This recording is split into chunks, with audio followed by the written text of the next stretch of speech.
Dodomu kok rata ngono to, Mbak? Kayak jalan tol. Terus sing mbok kotangi iki apa? Alah, manuk cilik kakan cangkem ya iki. Cilik nek pas turu nek tangi yo gedhi.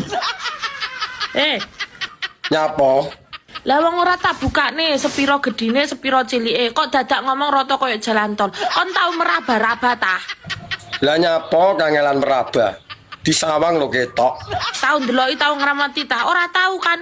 Lah wong ora enak sing diremet kok, arep ngremet apa? Gur mek liwat mata batene jedek rata matane. Lah tanah di sawang ora ketok metutuk. Aku ro ngene iki, wong sing kakean cangkem ngene iki biasane manuke cilik mengkeret ora ndendok. Cilike iso gawe weteng blending rumangsamu. Bocah ora toto moro-moro ngomong ngono. Oh, Lah iya apa